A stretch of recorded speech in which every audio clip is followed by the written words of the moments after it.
Prime Minister Modi, whose words, whose thoughts, whose vision, whose leadership continues to motivate and inspire us and serve as our margdarshan. And I quote his words here: India Energy Week is not just India's event, but is a reflection of India with the world and India for the world, unquote. Very profound words of our Honorable Prime Minister that highlights India's energy ambition, not only shaping a secure, resilient, inclusive, and an energy-secure world for itself, but for the entire world. So energized by this, ladies and gentlemen, as we open the dialogue with the guiding vision of our Honorable Prime Minister with a video message from Honorable Prime Minister Modi. If you can play his message, please. केंद्रीय मंत्रिमंडल के मेरे सहयोगी, your excellencies, ambassadors, distinguished CEOs, सम्मानित अतिथिगण, अन्य महानुभाव, देवी और सज्जनों, इंडिया एनर्जी वीक में देश और दुनिया भर से यहां यशोभूमि में जुटे सभी साथियों को नमस्कार। आप सभी सिर्फ एनर्जी वीक का हिस्सा भर नहीं है, आप भारत की एनर्जी एम्बिशंस का महत्वपूर्ण हिस्सा है। मैं आप सभी का अभिनंदन करता हूं। विदेश से जो मेहमान आए हैं, मैं उनका भारत में स्वागत करता हूं। साथियों, दुनिया का हर एक्सपर्ट आज कह रहा है कि 21st सेंचुरी भारत की सेंचुरी है। भारत अपनी ही नहीं, ग्रोथ को भी ड्राइव कर रहा है और इसमें जीरो कार्बन एमिशन का टारगेट रखा है। साल 2030 तक हम हर साल 5 million metric ton green hydrogen कर सके, ये हमारा लक्ष्य है। हमारे ये टारगेट्स काफी एम्बिशियस लग सकते हैं, लेकिन बीते 10 साल में जो भारत ने हासिल किया है, उससे ये विश्वास पैदा हुआ है कि ये टारगेट भी हम जरूर हासिल कर लेंगे। फ्रेंड्स, बीते 10 साल में भारत 10th लार्जेस्ट से 5th लार्जेस्ट इकोनॉमी बना है।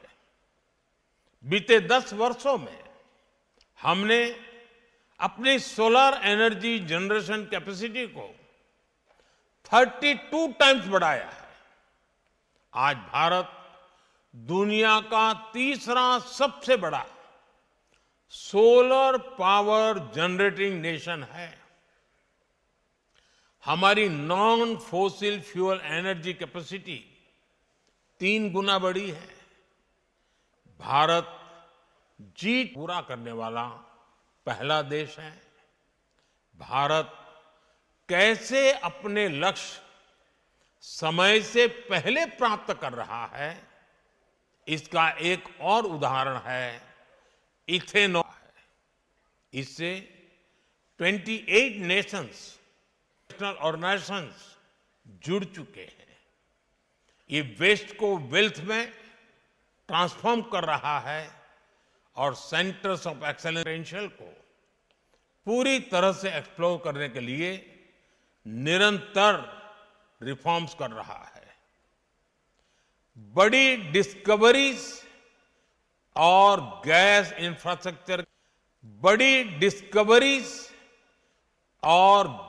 इंफ्रास्ट्रक्चर के व्यापक विस्तार के कारण हमारा गैस सेक्टर एक्सपांड कर रहा है। इससे हमारे एनर्जी मिक्स में नेचुरल गैस का शेयर बढ़ा है।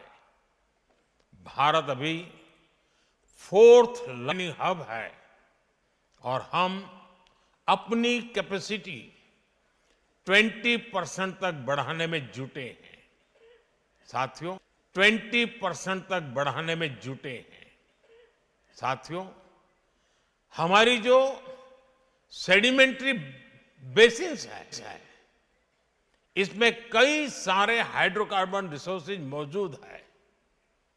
इनमें से मिल चुका है और कई ऐसे हैं जिन्हें खोजा जाना बाकी है, जिनका एक्सप्लोरेशन बाकी है। इंडिया का अपस्ट्रीम सेक्टर और आकर्षक हो, इसके लिए सरकार ने open acreage licence policy OALP बनाई है। एक्सक्लूसिव इकोनॉमिक जोन को खोलना हो या सिंगल विंडो क्लियरेंस सिस्टम बनाना हो, सरकार ने इस सेक्टर को हर तरह से मदद दी है। Oil fields regulation and development act में हुए बदलाव के बाद अब स्टेक होल्डर्स को पॉलिसी स्टेबिलिटी, एक्सटेंडेड लीजेस और इंप्रूव्ड फाइनेंशियल टर्म्स की सुविधा भी मिलेगी। सरकार के इन रिफॉर्म्स के कारण समुद्री क्षेत्र में ऑयल और गैस रिसोर्सेज की खोज करने, इनका प्रोडक्शन बढ़ाने और स्ट्रेटेजिक पेट्रोलियम रिजर्व्स को मेंटेन करने का काम आसान होगा। साथियों, भारत में कई डिस्कवरीज और बढ़ते पाइपलाइन इंफ्रास्ट्रक्चर के कारण नेचुरल गैस की सप्लाई बढ़ रही है और इसी कारण आने वाले समय में नेचुरल गैस का उपयोग भी बढ़ने वाला है। इन सारे क्षेत्रों में आपके लिए निवेश की बहुत सारी संभावनाएं बन रही हैं। साथियों, आज भारत का बहुत बड़ा फोकस मेक इन इंडिया पर है, लोकल सप्लाई चेन पर है। भारत में पीवी मॉड्यूल सहित अनेक प्रकार के हार्डवेयर की मैन्युफैक्चरिंग के लिए भी बहुत संभावनाएं हैं। हम लोकल मैन्युफैक्चरिंग को सपोर्ट कर रहे हैं।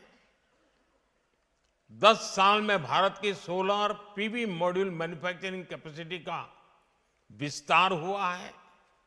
ये क्षमता 2 गीगावाट से बढ़कर करीब 70 गीगावाट हो गई है। पीएलआई स्कीम की वजह से ये सेक्टर और आकर्षक हो गया है।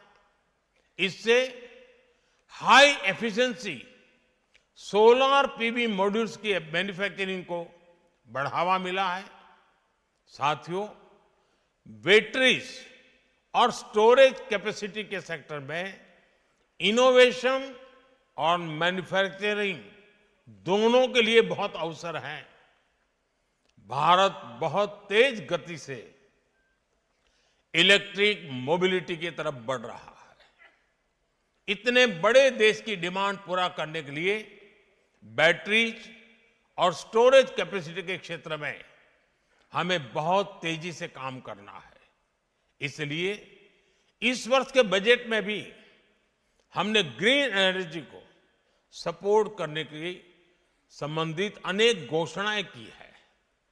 सरकार ने ईवी और मोबाइल फोन बैटरी की मैन्युफैक्चरिंग से जुड़ी कई चीजों को बेसिक कस्टम ड्यूटी से बाहर किया है।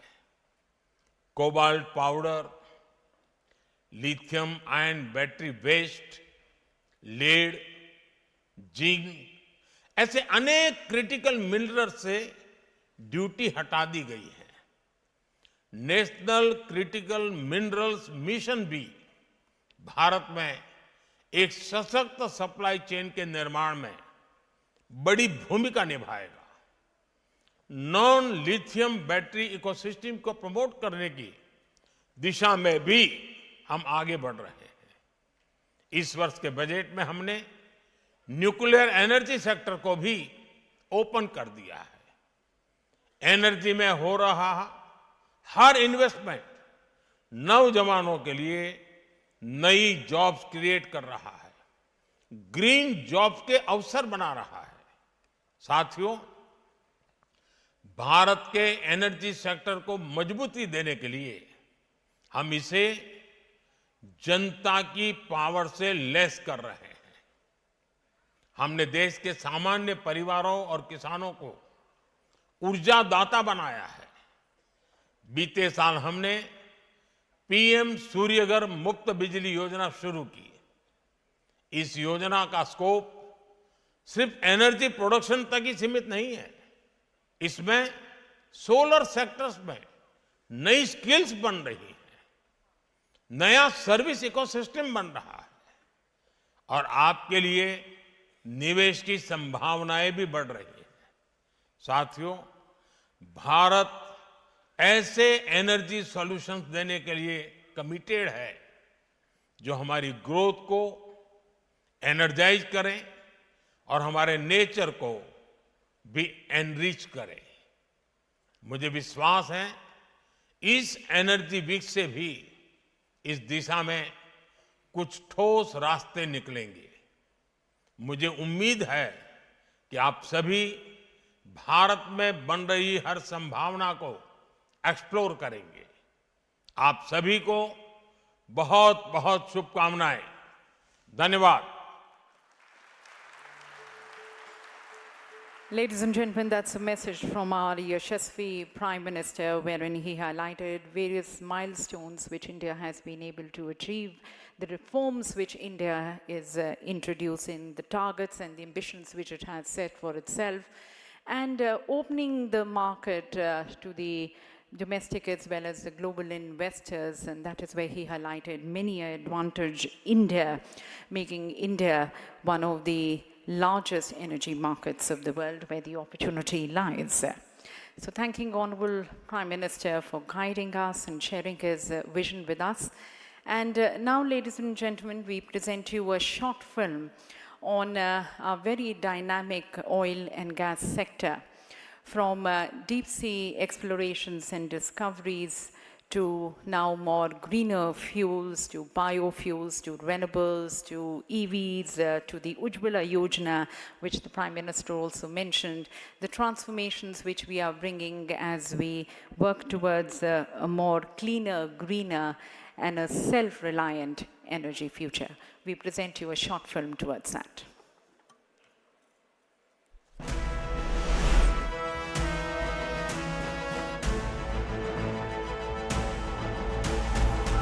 The global energy world of today is totally interconnected. It has embraced many principles. Energy justice, where no one is left unsupplied. Energy security with sustainability to power economic benefits. Affordable energy to every citizen. Collaboration for diversity of sources, growth and transition. Integrating AI in various upstream and downstream operations. India's global initiatives are uniting nations, driving action. Formation of the International Solar Alliance. Global Biofuels Alliance. India's G20 initiative. Supported by a young, talented and skilled workforce. India is moving forward to help meet the energy demand of the world. The nation is thinking ahead, embracing collaboration inward and outward, ensuring availability wherever needed and access for all to power a sustainable tomorrow for generations to come.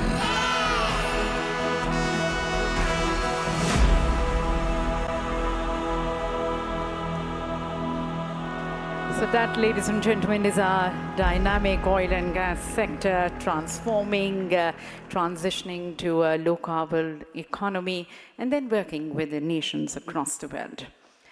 And as we now seek to be led by the leaders, the distinguished dignitaries and eminent speakers of the inaugural session, please join me as I invite them to please grace the dais. First, our dynamic host minister, ladies and gentlemen, our Honourable Minister for Petroleum and Natural Gas, Government of India, Shri Hardeep Singh Puri ji, the former permanent representative of India to the United Nations, joining us as our eminent speaker of this session. I now invite Excellency Dr. Doto Mashaka Biteko, the Honorable Deputy Prime Minister and the Minister of Energy, Government of Tanzania.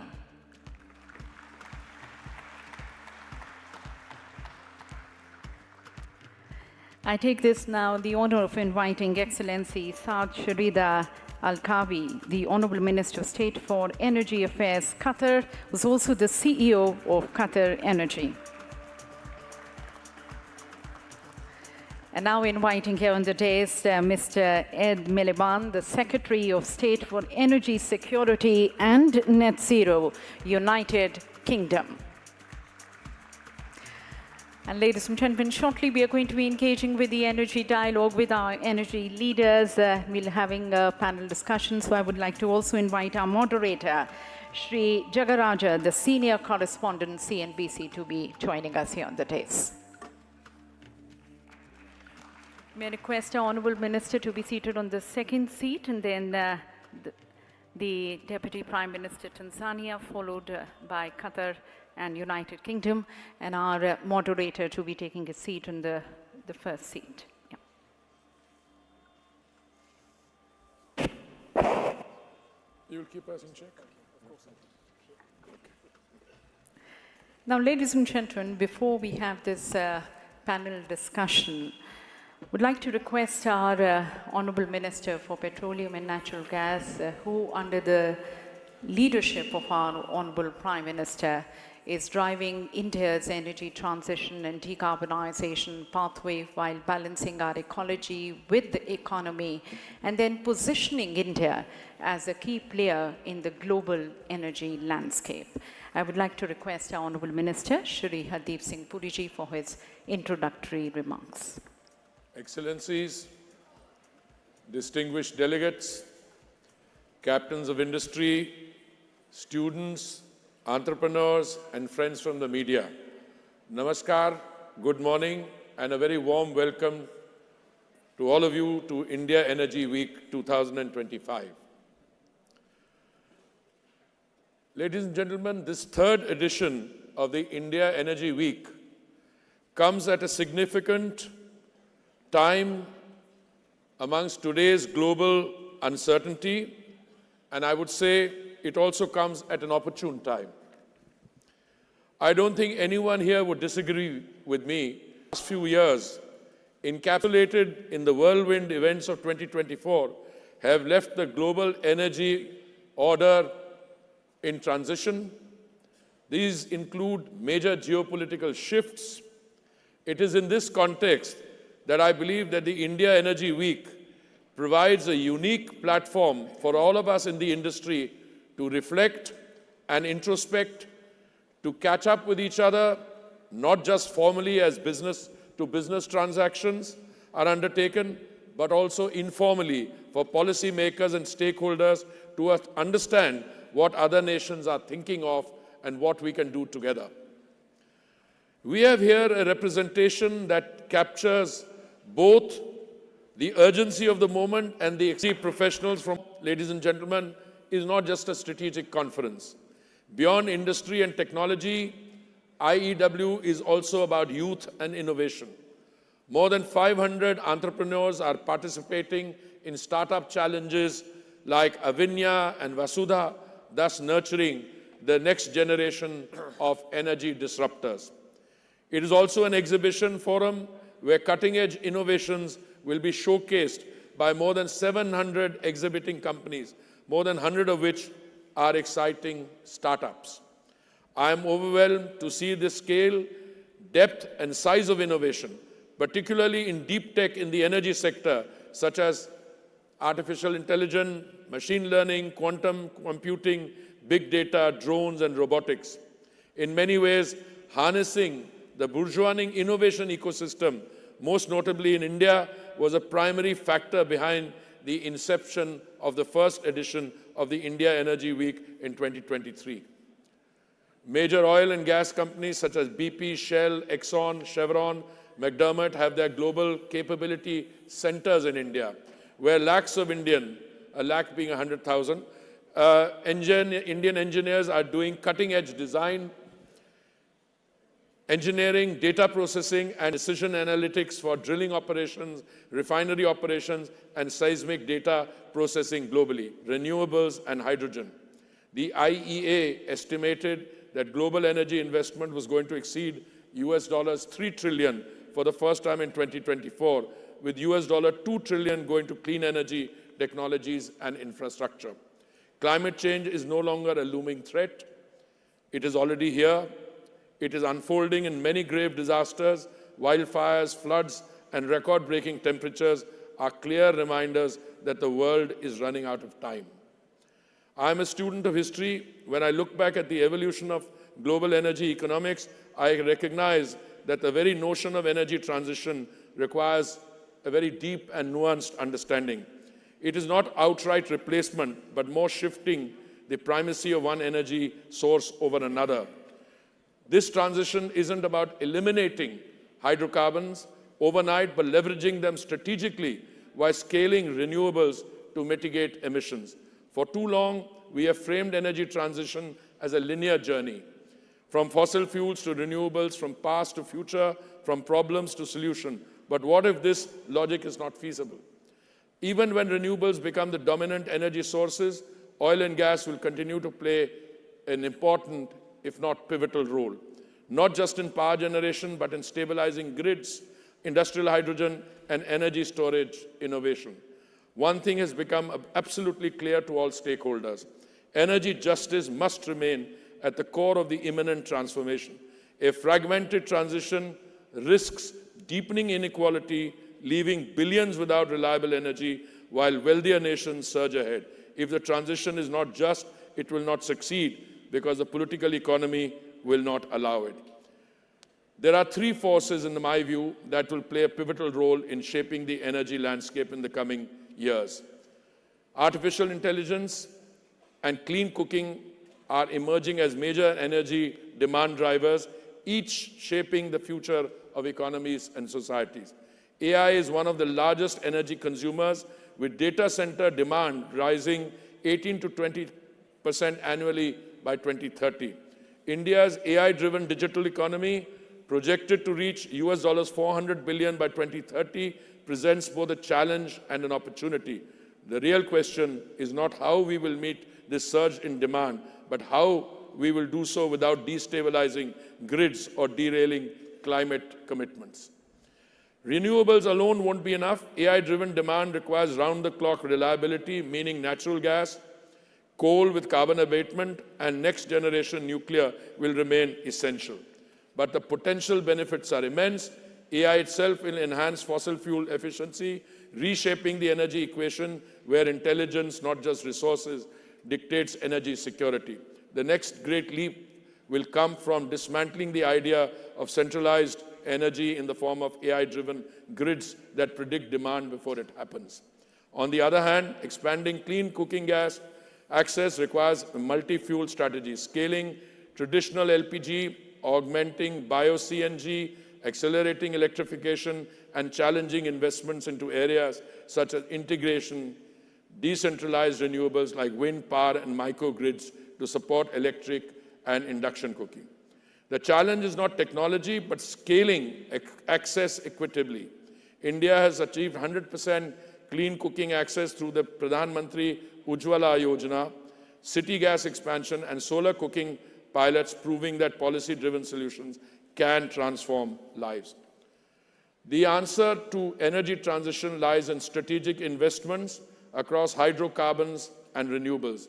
The future lies in smart capital reallocation, for instance, deploying wind and solar where intermittency is manageable, biofuels where liquid fuel demand persists, and gas where firm power is essential. That is how we assure both affordability and decarbonization. India presents a compelling and diversified investment landscape. 7.6 billion tons of discovered upstream resources, 500 million tons of biofuel foods feedstock, and rising energy demand. At the same time, it is scaling renewables, targeting 5 million metric tons of hydrogen by 2030, US $96 billion in hydrogen investments, and a gas share increase from 6 to 15% alongside a US $30 billion in refining and petrochemical expansion. Third, resilient supply chains for an orderly transition. Supply disruptions, whether in lithium for storage, nickel for EVs, or semiconductors for AI-driven grids, must not create winners and losers in the transition. Without intervention, the growing gap in energy technology access could leave developing economies locked out of the transition. Governments and industries must act decisively to prevent disorderly shifts. Policy cannot remain while the world accelerates. Governments must craft frameworks that incentivize bold innovation, de-risk essential investment, and ensure commitments beyond the short term. Success will be measured, I submit, not by how fast the wealthiest decarbonize, but how inclusively the world transforms. It is our fervent hope that this third edition of India Energy Week becomes the definitive platform for shaping the energy agenda of the future. This is where transformative partnerships will hopefully take place and take shape, where game-changing technologies are unveiled and the future of energy is written. I urge the 6,000 delegates present here to engage meaningfully in the strategic conference sessions planned for the next 4 days and help chart a roadmap to stabilize energy markets and strengthen international cooperation. Thank you very much.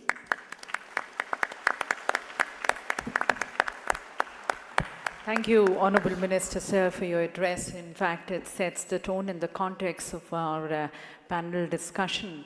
And ladies and gentlemen, as the Honourable Minister mentioned that we have the global energy order, especially being impacted by shifting geopolitical scenario, evolving trade dynamics, and then the urgency of environmental sustainability. So we now invite the views and the insights from our energy leaders here on the dais with this panel discussion on the topic of shaping a new world energy order and trade map. And I hand over the stage to our moderator, Shri Jagaraja, the senior correspondent, CNBC.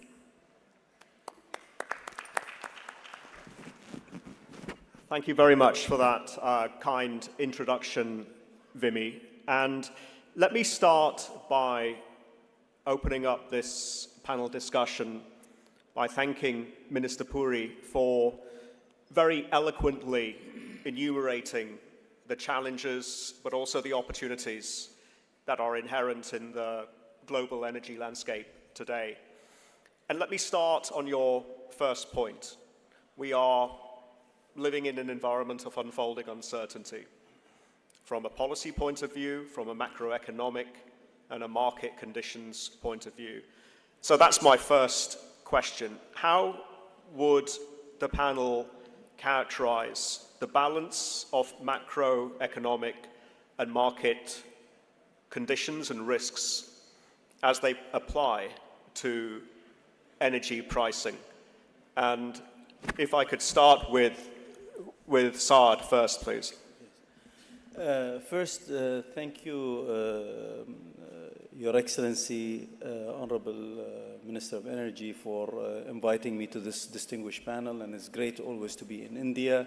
I think on a personal note, Delhi is very special to me. I love coming to Delhi for a specific reason. My father was the first ambassador of Qatar in '74 to India. So Delhi ko bahut pyar karta hai.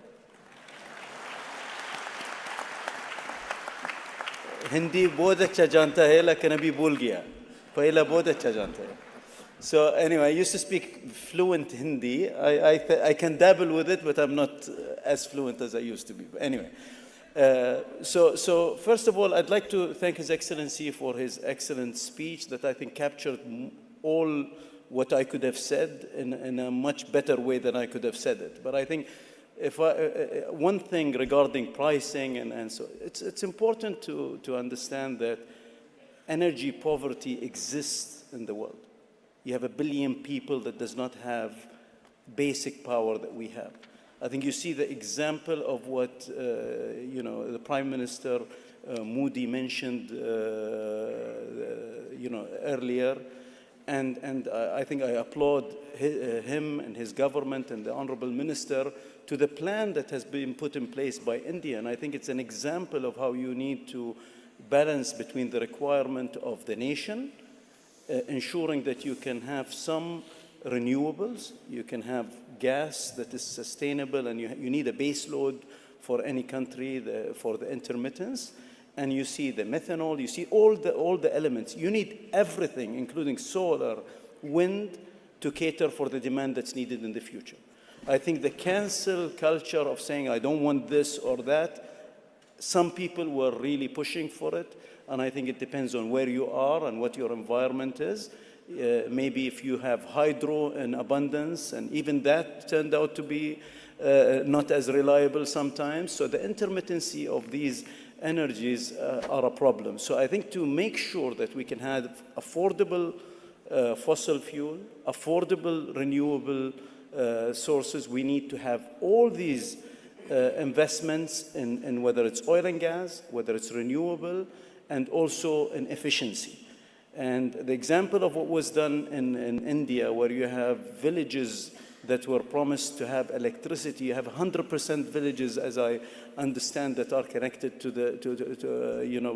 by electricity in India, which is a magnificent, undertaking, and to have that.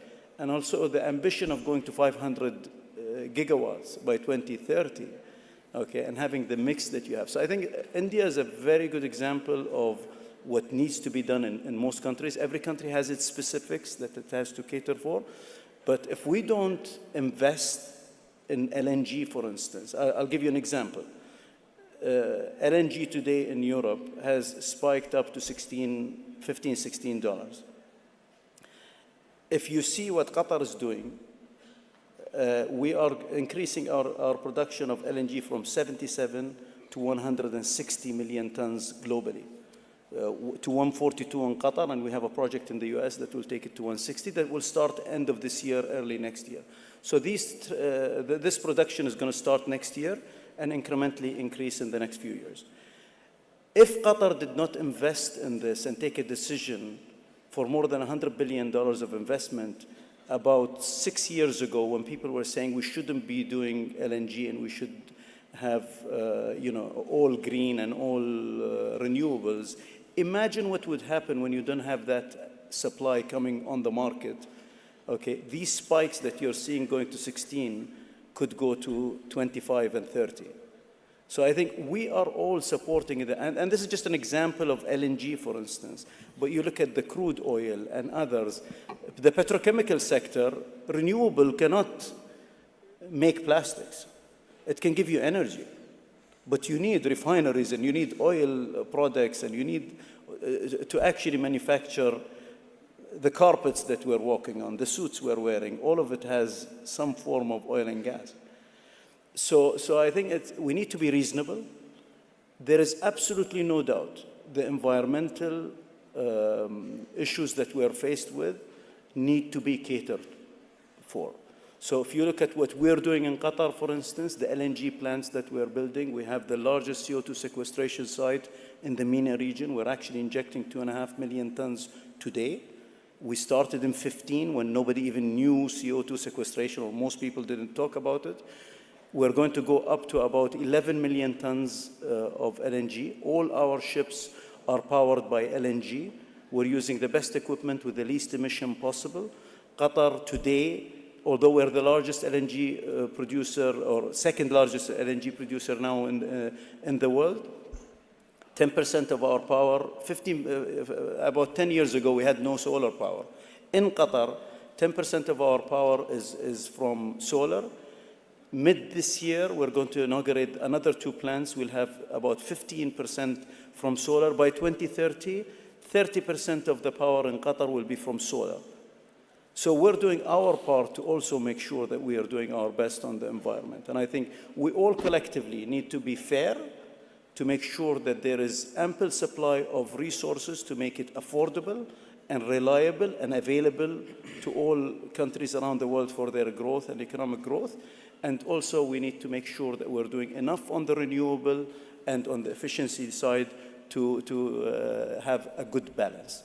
But cancel culture is wrong, and I think people are discovering that will not cut it. And clearly all options need to be on the table, Saad, which is another way of framing what you said. And I would say that we got a sobering reminder of that during the Ukraine crisis and Germany's experience of pulling the plug, no pun intended, on nuclear with the benefit of the hindsight prematurely. Can I get on to the controversial and a rather topical question now? How has a second Trump administration, in your opinion, as policymakers, shaken up the global energy landscape? And Minister Puri, if I can start with you. Well, thank you for asking me that question. I've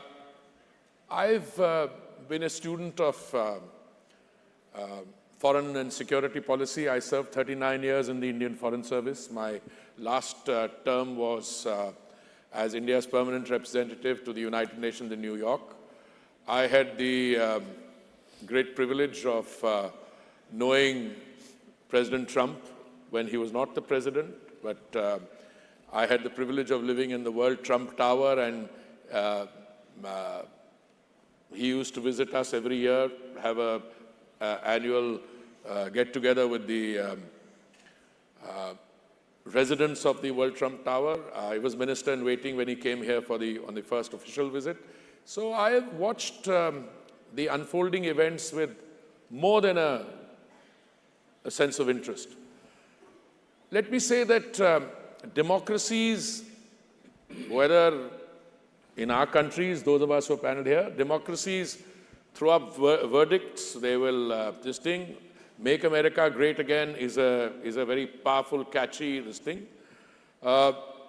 We live in an interdependent world. So obviously, I can tell you from India's point of view, 50% of my GDP is in the external sector. So what happens outside, the value of goods imported and exported, the value of remittances, all that shapes our GDP. There is one aspect of the new administration's focus on energy, which I must say is music to my ears. When the new administration says that more energy should come on the market, and more energy means prices should, come down. Clearly, for a country like India, which is both consumer and producer, there are some of my oil marketing companies that get upset every time the price comes down because their balance sheets don't show that. But as an Indian and as a line minister, I am very happy with prices coming down. My friend, my first point is there has never been a shortage of energy in the world. I mean, not now. There is more than enough energy available. What we are discussing here is this making available that energy. Now, what concerns me in all this is that, look, and this was part of my prepared notes, that we are still, whilst many countries are doing very well, they will transition, some will pay a higher price. You mentioned one country which, took the February 22 this thing and ended up with consequences. But there's something called energy poverty. There are 1.18 billion people who are energy poor. There are 750 million who are lacking access to electricity and 2 billion without clean cooking solution. I think we can solve that problem quite easily. That problem should be resolved quickly. Then the past decade has been the warmest on record, 2024, 1.55 degrees Celsius rise above pre-industrial levels. How do you manage to do this and at the same time make sure that energy is available in abundant supply? Now, where I come from, and this is a deeply held conviction in my case, there is more and more energy coming on the global markets. I mean, it's coming from the Western Hemisphere to begin with. I mean, Brazil produces 3 million barrels a day. They're getting another 1.5 140,000 barrels they're going to put on the market. Suriname, Guyana, Canada, United States, by the way, 13 million barrels a day they produce, and I think another 1.6 million will come up. And just on that, Minister, if I can just intervene quickly, Prime Minister Modi ji is going to be meeting President Trump he's in this Paris week. today, and then he will be proceeding to Washington for that. Bilateral energy cooperation centered on an Indian commitment to buy more LNG and maybe civil nuclear collaboration. Is that on the agenda? No, I was addressing a press conference to prepare for this event to welcome all of you. Yes. And I was asked this question, whether further energy cooperation would be discussed. And I said, I would be surprised if it isn't discussed. I mean, as it is, the fact is we are buying $20 billion of energy from the United States every year. I have a long-term agreement with my friend, my brother here, which has to last till 2028. But I've already signed another long-term agreement. And it's an open secret. I mean, it's not even a secret, it's open. We are in the world for more and more LNG. We are expanding our capacity at the terminals, for liquefaction, gasification, etc. Now, I have already a commitment that I want to take natural gas, from 6% to 15% in my energy mix. Now, therefore, we are wanting to sign long-term deals. We are in the market, etc. So that is a given. What I would like to see are the transitions are orderly, and that they are without, if I may use the word, zigzags. And for that, I think we need to sit down together and make sure that whilst we address our requirements of sufficient availability and therefore affordability, and we make sure our commitments to sustainability and transition are there, those parts of the world where clean cooking gas, for instance, is required, it's such an easy thing to solve. And I think that the Global Biofuels Alliance and other developments, if we all put down our heads together, we can make sure that no one is without clean energy for basic needs. Nuclear. Oh, yes, absolutely. Should that be on the agenda? Oh, 100%. Look, it has to be. And is it, and broadly, and I put this to all the panelists, is it an option? Because the way I see it as an observer of the energy transition is that, like it or not, controversial as it is, nuclear is increasingly emerging as an option, nuclear reimagined, nuclear next generation, small modular reactors in this narrative, especially as it applies to this seemingly insatiable demand for power that's going to be generated through this AI boom and data centers.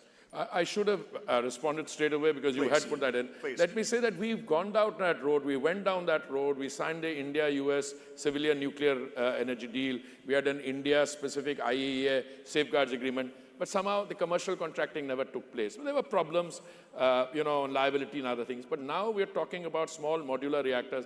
I entirely agree. I think this is now very much a part of the discussion. And I also agree with you that all our net zero commitments, etc., nuclear provides a efficient, cost-effective thing, but you have to go through a particular road.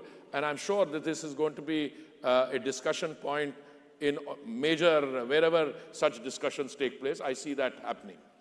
Minister, thank you for that.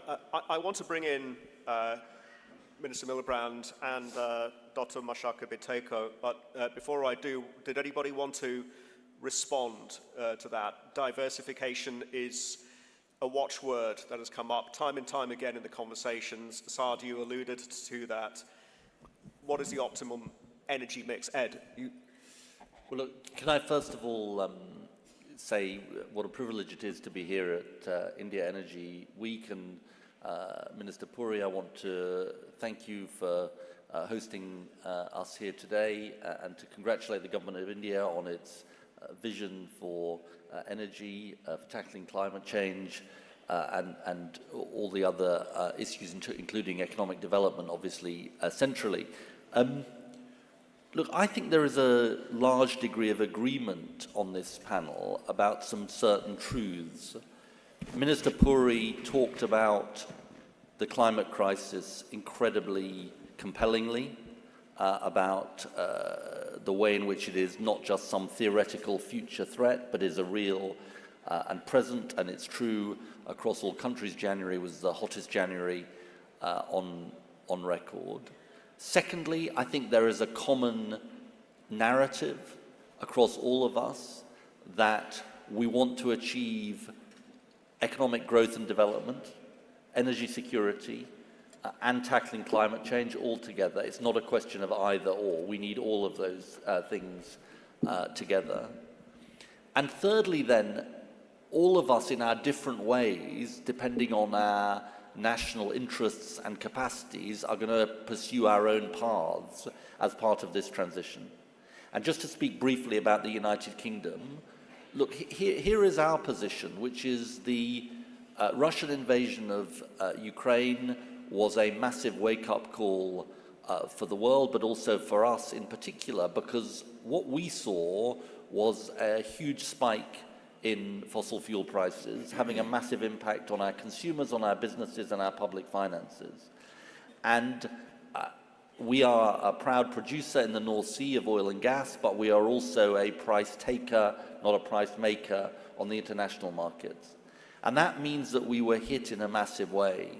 So the experience of the United Kingdom is that for us, energy security, economic growth and jobs, and tackling the climate crisis all point in the same direction, which is to make this transition to clean energy as fast as we can.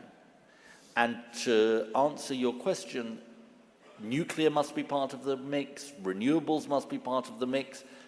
Given the scale of demand for electricity our countries are going to face in the coming years, we need all of these technologies as part of this clean energy transition. And as my friend from Qatar rightly says, oil and gas will obviously play a role underpinning this transition.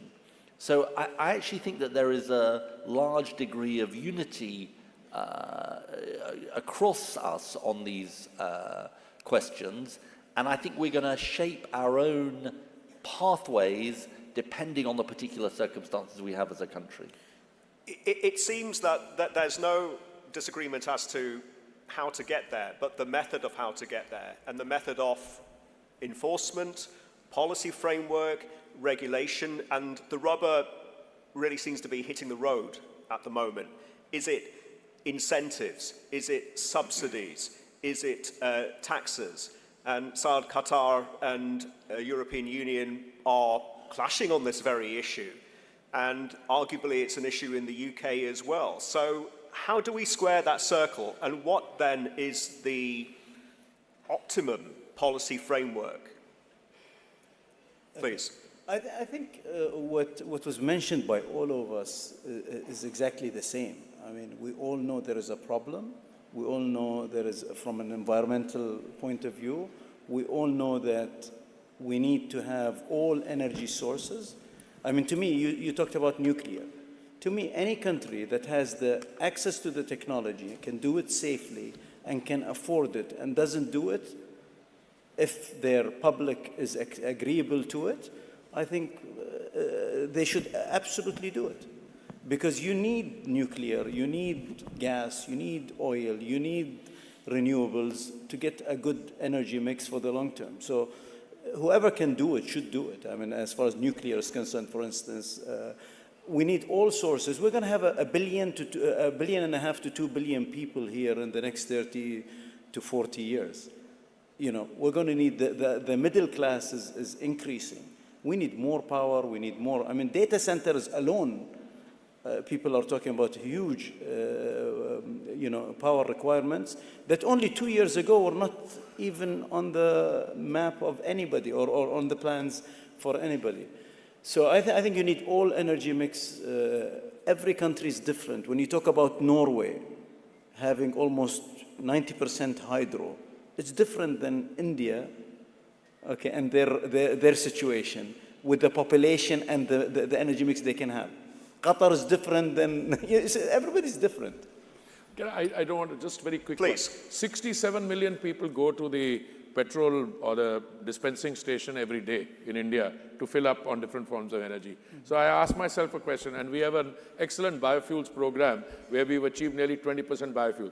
I asked my colleagues, my secretary in the ministry and others, today the biofuels program is doing very well because the viability, the price is okay. It's not much higher than the petrol. So somebody has a conscience, he will go for more biofuel when we have that E100. But if the price of green energy is out of range from cheaper other energy, then you are dependent on the goodwill of people to make the transition. I think governments have a responsibility, and at least that's how I look at our task, to make it, to do policy formulation in such a way that green energy gets a push. It can come in different ways. Incentivization, it comes in government tax and other bring. It comes through, like we have a PLI scheme for electrolyzer subsidy to make electro move to green hydrogen. So it's a mix of both. If I may just add to your point, beautiful point, but I think I would like to just add to that. If we keep supporting gas producers, oil producers around the world, to develop more and do it responsibly. There are ways to do it responsibly and ways irresponsibly.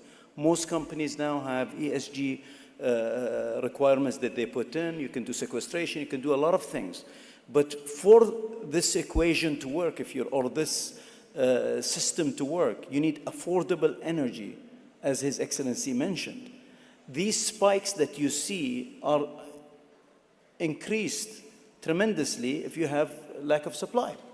So when people keep harping on oil and gas producers and demonizing them, and you shouldn't be producing more oil and you shouldn't be producing more gas all along the last 10 years, that actually doesn't help in solving the environmental problem and doesn't help in making this equilibrium or some kind of a balance between pricing that you need. So we need affordable, ample supply of oil, gas, and investment in all the other green initiatives. Thank you for that, Saad. And let me just pick up on this point of affordability. Let me bring in Minister Bitoko.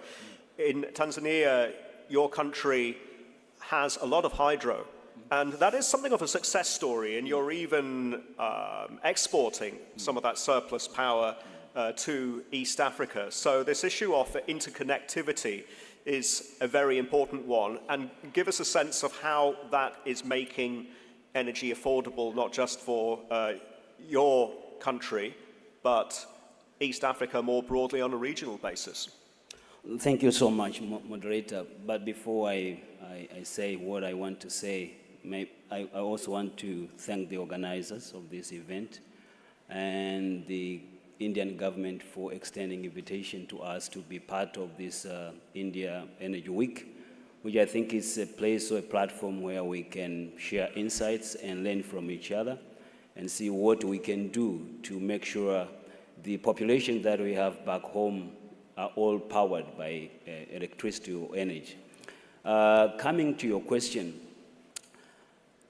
the world is very dynamic currently. We're facing a situation where we cannot be static. We have to face the reality. And the prescription of one size fits all cannot work in the current world, because the situation in Qatar is quite different from the situation in Tanzania, or the situation in India is different from the situation in any other country. So the bottom line is we just want to make our people have access to energy. And this is very, very important. So which way should one take? It is not one size fits all. It can be different from one country to the other. As you have said, and Minister Puri has said, close to more than 1 billion people in the world are lacking electricity, and 600 million out of that are coming from Africa. So if we take a prescription from the developed countries, then we want to fit it to the underdeveloped countries, then we miss a very big point. That's why I'm saying we have to face it with the reality at hand. The climate change, the emerging technology, the financing issues, these are the issues that one has to look at it and see which way one can have a pathway. So coming back to your question, In my country, Tanzania, the most dominant energy mix is hydro, where we are at 65%. And few days ago, we had an African head of state summit where we are discussing on how we can power the 300 million people to electricity, which they are lacking currently. We have a target where we want, in the year 2030, we want to push the entire country to 100 renewables, and hydro being one of the major sources of electricity.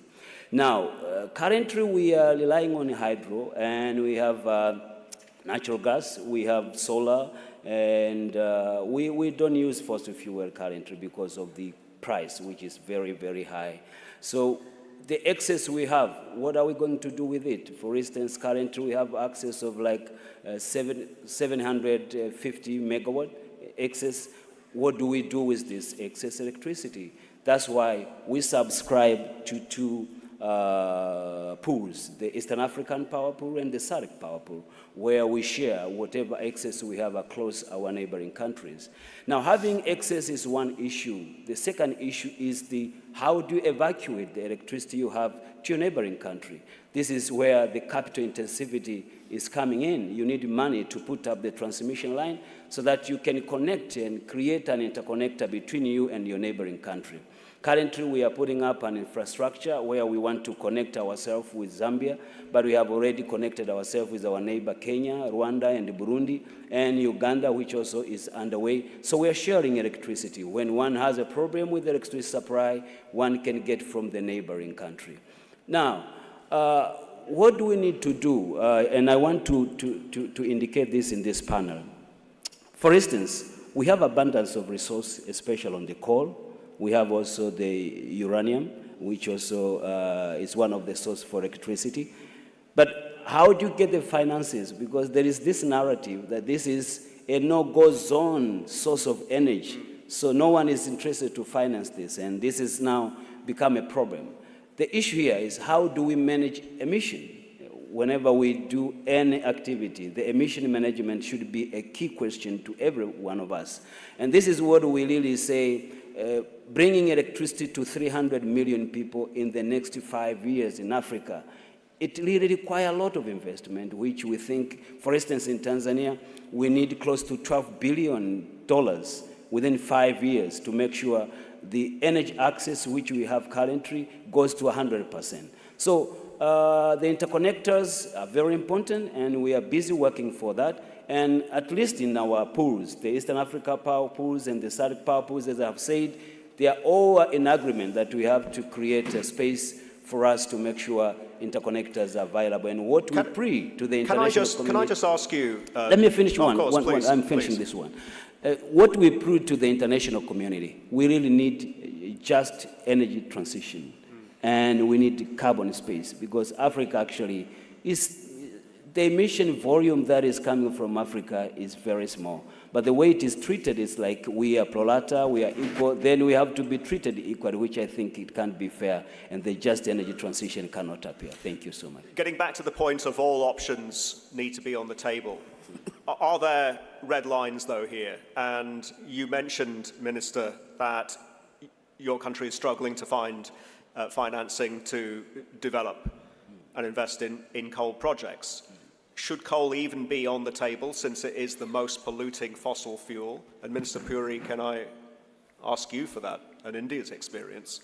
Well, I wouldn't want to provide any rescue. There is a global narrative on this. You know, we should be moving away from all that. And I think the ability that you can move away will depend on how you're positioned. Now, for instance, it's very easy for me to do 20% biofuels blending, very easy for me to talk about solar, etc. But the fact of the matter is some of the coal will be there still. And I was, somebody tried to grill me the other day, oh no, we are dependent on coal. I said, no, you're missing the point. My electricity power, 17% is only 17%. But I have to find a way of transiting through that. I have to find a way of going out of it. Some countries are a little more vulnerable than others.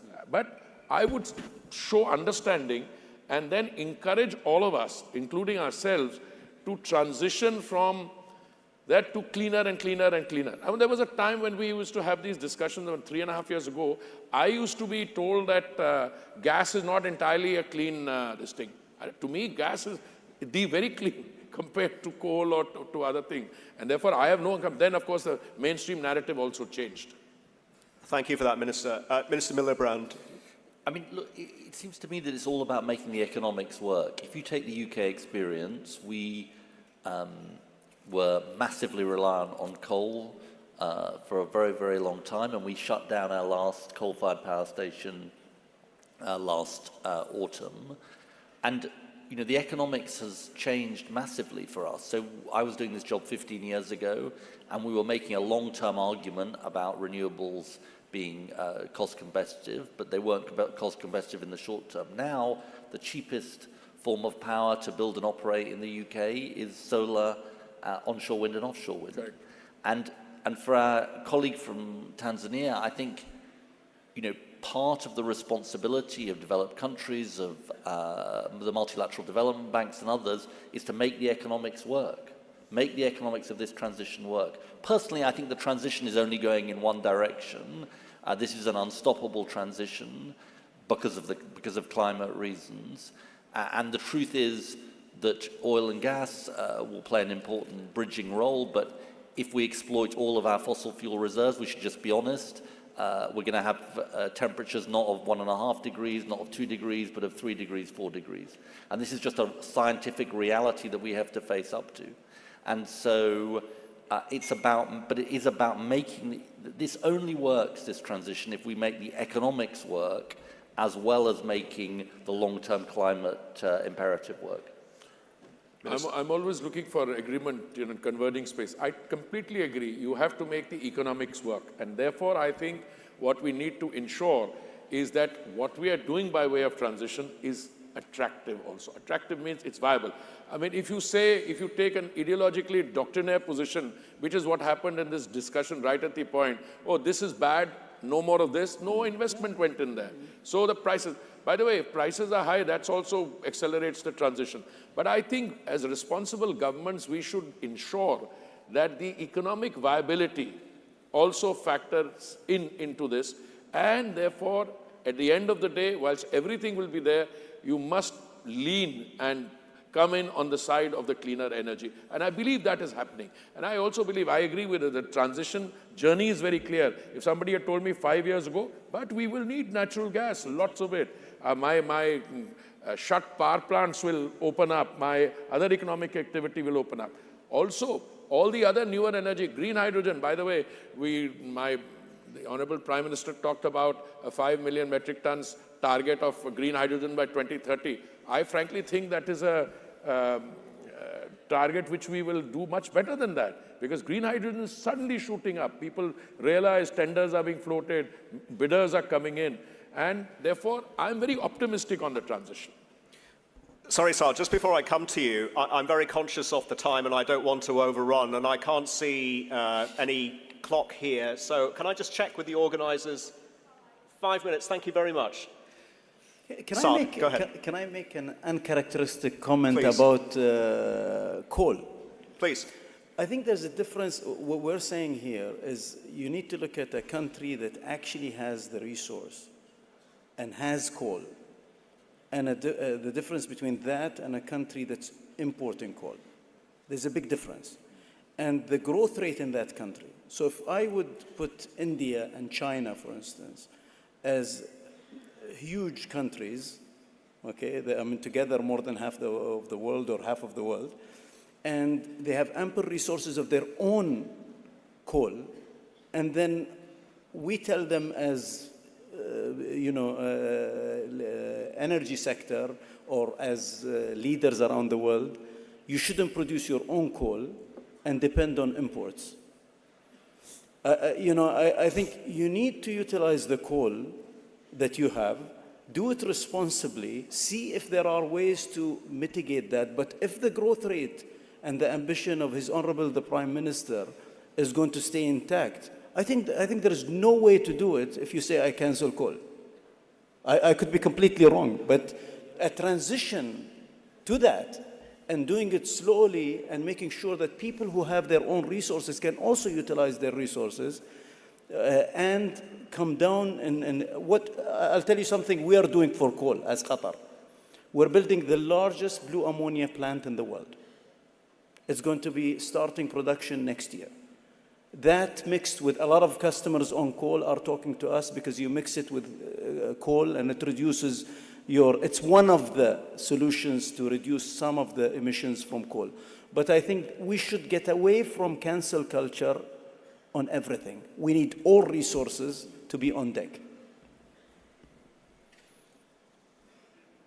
Let me just end by asking another potentially controversial question.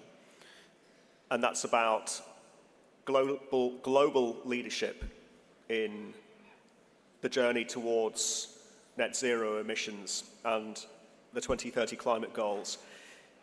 The fact that the US, the Trump administration, has withdrawn from the Paris climate deal and has rescinded the Biden-era green policy initiatives, how much of a setback is that for the transition and global leadership? Or is there momentum? Minister. I mean, look, I think it's really important to say that we as the UK want as many countries in the Paris Agreement as possible. But I was very struck at COP29 after President-elect Trump, as he then was, had been elected, that there was such a will to keep going with this transition. I think this is an unstoppable transition. I think there are sort of two truths that we need to hold. One, this transition is unstoppable. Two, if we carry on going at the same rate, we're going to be, all of us, in deep, deep trouble as countries as we face the effects of climate change, because we're in a, broadly speaking, 1.5 degree world, probably a bit less than that, and it has already got very frightening prospects. So individual countries will make their own decisions, but I think the economics is driving us towards this transition. And in addition, I think the climate imperative is driving us towards this ambition. I'll just make this one other point to you, which is, in the UK, we see this as a huge economic opportunity. You know, we see the prospects around jobs in renewables, jobs in carbon capture and storage, jobs in hydrogen, as a massive growth and jobs opportunity. So to those countries that want to seize this opportunity, good, that's what we want to do. To those countries that decide not to seize that opportunity, that's their own decision, and they will have to make their own decisions. Minister Puri. Well, I agree almost entirely with what Secretary Miliband said. I can tell you our own example. As we are accelerating biofuels, we're already nearly at 20%. We're thinking of what more to do. It's a lot of money saved on imports. That money goes to our agricultural community. But overall, we are still spending $150 billion on imports of traditional energy. Please correct me, Now, if I see the price of green hydrogen coming down, it's probably about $3.5, $4 dollars for a kilo now. But if I see it coming down, I am not a betting man, but I am very sure there will be such public pressure. The transition is going to take place, irrespective of what we or anybody else says. Transition, the journey is that. If we bring the price of green hydrogen down, I believe there will be such a shift to green hydrogen, because we've already demonstrated that the cost of solar energy is brought down from 25 cents to 3 cents. All you need is an electrolyzer. And I believe work is going on a frantic pace. So my response for our moderator, transitions will take place. The pace of that transition will be determined by steps that individual countries will take or we will take collectively. And I'm very sure that it's heading in that direction. I do think that we need multilateral and plurilateral engagements and discussion, and I'm sure we'll be able to navigate this. Thank you, Mr. Puri. Mr. Biteka. Yeah, thank you. I again want to reiterate that transitioning is inevitable. We have to move. But how do we move? It's very, very important. Let be allowed countries with resources that are responsible for generating electricity be allowed to use that space so that they can create security of supply. Because the question here is the security of supply, the affordability, because if you tell me about the hydrogen, which is really costly, that cannot be afforded by these developing countries, it's going to be something that we're pushing the big population out of the equation simply because of the terminology transition. I'll give you an example. In Tanzania, we mine coal, but we're exporters of coal, and we are not allowed to to put up a plant for coal plant. And here, we export the coal to Europe. For Poland, for instance, this is the biggest buyer of the coal. And I think in the energy mix, above 60% of the energy mix is coming from the coal. But what is it? It is possible in other countries, but it is not possible in Africa. So this something has to be looked at, and we need what we are saying a just transition. We need what we are saying, let's get something which is workable in a different country. We agree the move has to be there. We need to transition. But how do we do that? It has to be a formula which is created a close and which is really one size fits all. Thank you so much. Thank you, Minister Saad. I think enough has been said about that subject. I think I'll just... All right. Minister Miliband, do you have any final thoughts on the transition? The consensus here is that it is unstoppable, but what is important is to find the right policy framework to manage and guide that transition. I think it's been a great session, and I think, my final point, and I think it very much reflects what Minister Puri said, is that there are just huge opportunities to work together across countries, bilaterally, plurilaterally, multilaterally. These challenges that we are facing, and I thought our colleague from Tanzania put it very well when he talked about cooperation across borders in relation to grids and other energy cooperation. These challenges are such that no one country on their own can tackle them.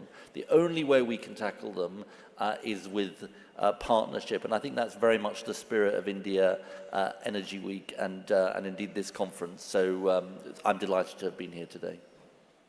Thank you very much, Minister Miliband. And that's it for this panel, which has been very engaging, very stimulating. I'll leave you with some final words and final thoughts that really encapsulated the essence of this panel, and that is leveraging hydrocarbons strategically so that renewables can scale is the critical imperative and what we really need to see. So thank you very much indeed for joining us and for listening in, and we will have more stimulating conversations throughout India Energy Week. And thank you to our panelists.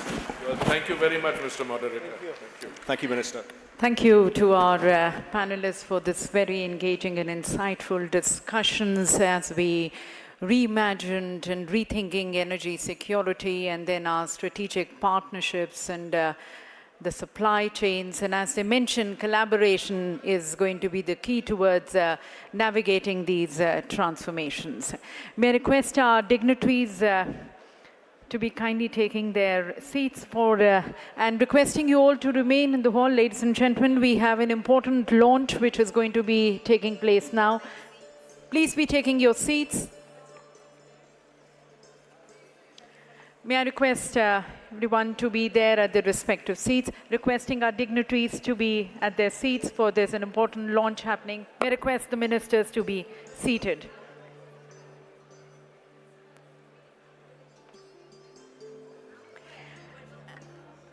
Ladies and gentlemen, there's an important launch which we are going to be now witnessing. And as our eminent dignitaries, speakers, voice, transition is something which is unstoppable, and it's going to be a mixed basket of energy. Hydrocarbons will continue to play an important role. And in India's energy journey, one of the important pillars towards our energy secure future has been OALP, the Open Acreage Licensing Policy, a very transforming policy towards empowering exploration, unlocking our resources, and attracting investments to strengthen India's hydrocarbon sector. Till now, ladies and gentlemen, we've had 8 successful bid rounds of under the OALP. The 9th one is in progress. There have been 144 ENP blocks which have been awarded. And we are happy to announce, ladies and gentlemen, that today there's another milestone which is we are going to be covering with the launch of the 10th bid round of OALP, opening newer ENP frontiers for both the domestic as well as the global investors. And must I mention here, ladies and gentlemen, this is going to be the largest OALP round in terms of the acreage of it in the single bid round. This time we have 25 blocks which are on offer. So as we launch this, I would like to request our Honorable Minister, Shri Hardeep Singh Puri ji, to please launch the 10th bid round of OALP by placing his his hand on the globe there.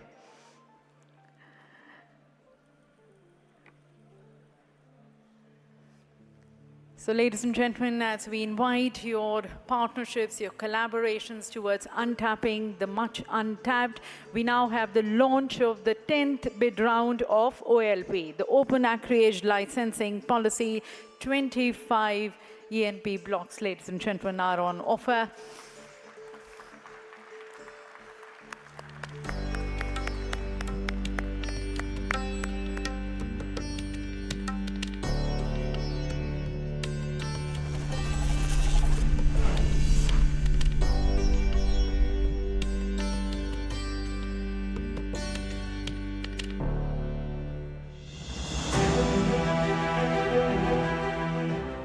India is one of the fastest growing economies with a surging energy demand. Addressing this need, the government launched the Hydrocarbon Exploration and Licensing Policy. Since its inception, 3.78 lakh square kilometer acreages have been offered through 9 OALP bid rounds. The government is transforming the energy sector with bold policy reform, expanding exploration frontiers and fostering a business-friendly environment. The Oil Fields Regulation and Development Amendment Bill 2024 introduces far-reaching reforms aimed at unlocking India's hydrocarbon potential while ensuring sustainable and responsible resource management. The government is spending around rupees 7,500 crore towards geoscientific data generation in unappraised sedimentary basin and upgrading the national data repository to a cloud-based platform. Additionally, no-go areas have been reduced by 99%. ENP offers investment opportunities at least worth $100 billion by 2030. Building on this momentum, the government proudly announces the launch of OALP Bid Round 10, the largest round under Hydrocarbon Exploration Licensing Policy, offering 25 blocks across 191,986 square kilometers in 13 sedimentary basins. This is primarily an offshore bid round with 19 offshore blocks. With OALP Round 10, the government is opening new frontiers and unlocking vast untapped hydrocarbon potential. To enhance the exploration in Category 2 and 3 basin, special incentives are introduced, such as extended and phased exploration period, bidding only seismic work program, and swapping of work program. The OALP Round 10 is So thank you, ladies and gentlemen. Join hands in exploring the unexplored, thanking our honorable ministers, our leaders for sharing their vision as we all come together towards shaping this new world energy order. I would like to request all the people to remain at their respective seats as the honorable ministers and the ambassadors are now going to be escorted to the area where the hydrogen powered bus is stationed, and the honorable ministers and the ambassadors are going to be experiencing the journey in this, the ride in the hydrogen bus. The rest of the people who are there, please remain at your respective seats. We are going to be opening the gates as you join us further for lunch.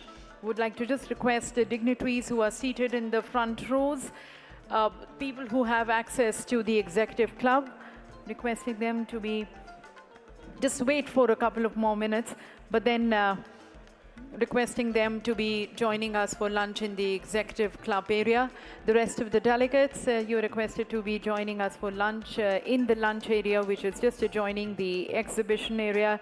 2 o'clock, we are going to be starting with our session here, the first session of the strategic conference. The technical sessions are starting at 12:30 in the exhibition area in hall 1, 2, and 3.